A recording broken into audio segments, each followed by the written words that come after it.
What's the difference between voluntary and involuntary? Chapter 7 Dismissal. Have you ever wondered what happens when a bankruptcy case doesn't go as planned? Today, we are going to break down the differences between voluntary and involuntary, Chapter 7 Dismissals. Understanding these terms can help you navigate the complexities of bankruptcy.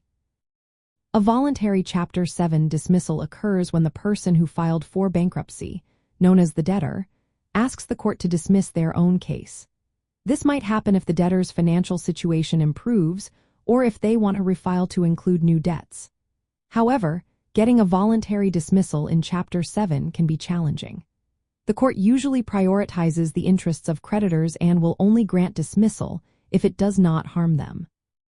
Simply wanting to stop the process is often not enough. On the other hand, an involuntary Chapter 7 dismissal is when the court dismisses the case against the debtor's wishes. This can occur due to the debtor not following bankruptcy rules.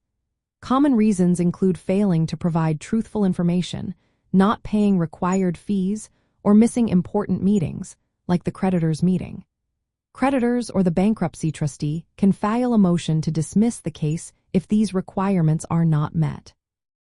Now, let's look at the key differences.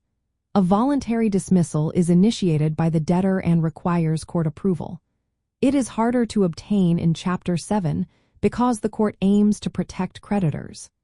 In contrast, an involuntary dismissal is initiated by the court or creditors, usually due to the debtor's noncompliance with necessary procedures.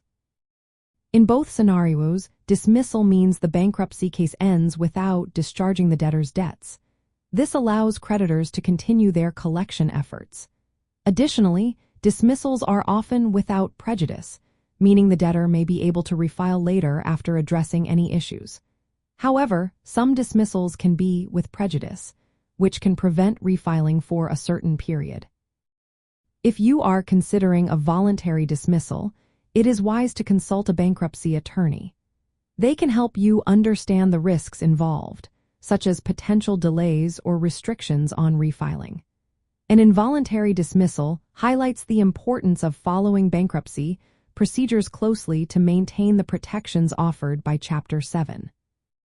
Understanding these differences can help you make informed decisions about your financial future. Whether you are considering filing for bankruptcy or navigating the process, knowing what to expect can make a significant difference.